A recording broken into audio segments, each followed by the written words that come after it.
Hi everyone, my name is Micah, and I just wanted to go over artificial sweeteners possibly contributing to diabetes. As far as stevia, monk fruit, sucralose, all of these artificial sweeteners, here's what I have found. When you take in blood glucose in the form of sugar, carbohydrates, fruit, anything that is considered a carb will spike your insulin. With that being said, your body has a normal way of when you take in carbs, then your insulin will match that level of sugar that comes into the body in order to use the sugar as energy or to store the sugar. So, what is happening when we're taking in products like mayo, like diet sodas, diet lemonades, any of these diet products that have zero sugar, no added sugar, and instead they're replacing it with stevia or monk fruit? What we're seeing on a chemical level, and you can look this up, that creates a mismatch. What do I mean by mismatch? It creates a mismatch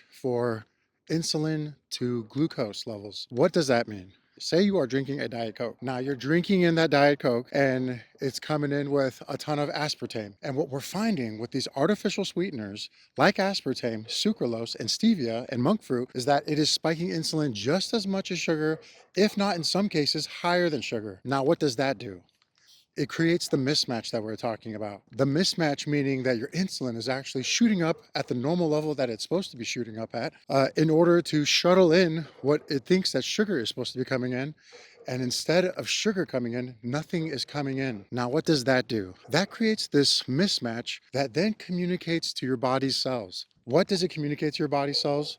It tells them, hey, my host is spiking its insulin and there's no sugar coming. Am I making too much insulin? And so what does the body do? It's called downregulation. Every cell that can take in sugar in our body has an insulin receptor site. This insulin receptor site is a place on the cell where insulin and sugar normally link up in order to bring sugar into the cell. Now, where downregulation comes into play is downregulation means that we have multiple receptor sites on cells for insulin, and that those receptor sites then get downregulated. In layman's terms, that means the cells will learn to decrease the amount of receptor sites. Now, what does that mean in the big picture? It means that you have less spots for insulin to link up with sugar. Bigger big picture is that if you continue to drink things like Diet Coke, the mayo drinks, things that are flavored with these fake sugars, if you're not taking in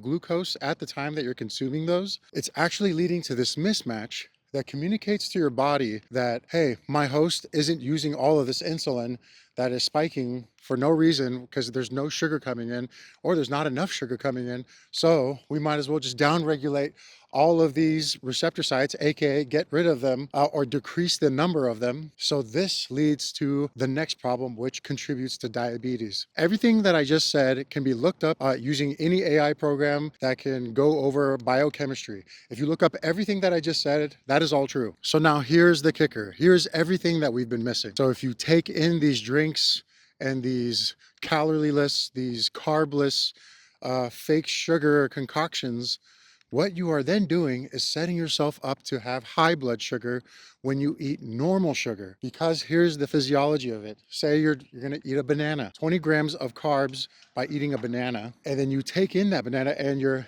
insulin goes up like it's normally supposed to, and your sugar goes up. However, now there's not enough receptor sites for your insulin to bring in the sugar like it normally would. Therefore, you're going to have higher blood sugar for a longer time than you normally would have. Now, this is a sliding scale. What I mean by that is, say you're drinking one Diet Coke a day. Just to make the example a little greater, let's say you take 2 Diet Cokes a day. Now that's 14 Diet Cokes a week. I can't imagine how many grams of aspartame that is when you're doing stuff like that, but you can see that if you were to do 1 Diet Coke a week versus 14, that it creates more of a situation for downregulation, meaning the more of these products that you're taking in without the right amount of sugar matching the insulin spike, that creates a mismatch scenario that will lead to getting rid of receptor sites, insulin receptor site downregulation. When you look at what diabetes is, and if you go to the American Diabetes Association, the cause of insulin resistance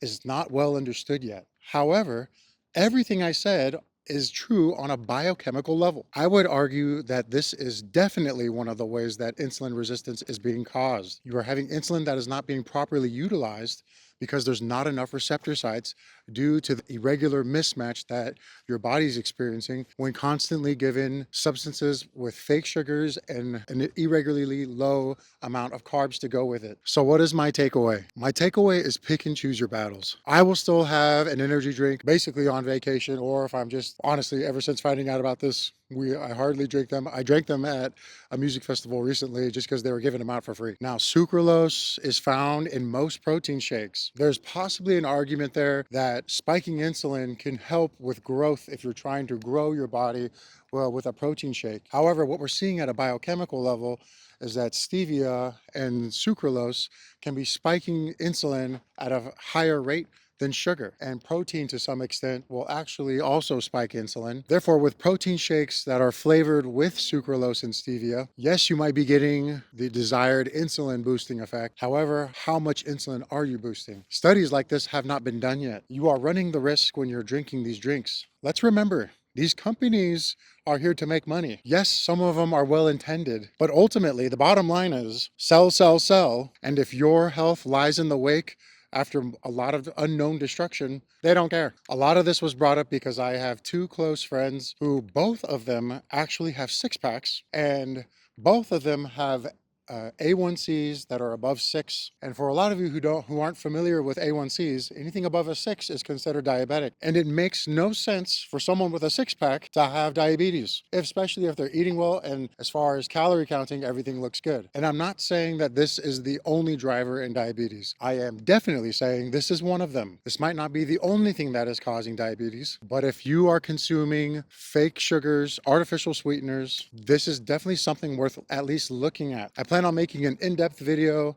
that's going to go over a lot of this by pulling up graphics, visiting websites, and showing everyone what I mean at that level. Thank you for listening. This was Room to Improve X. My name is Micah, and I'll see you in the next one.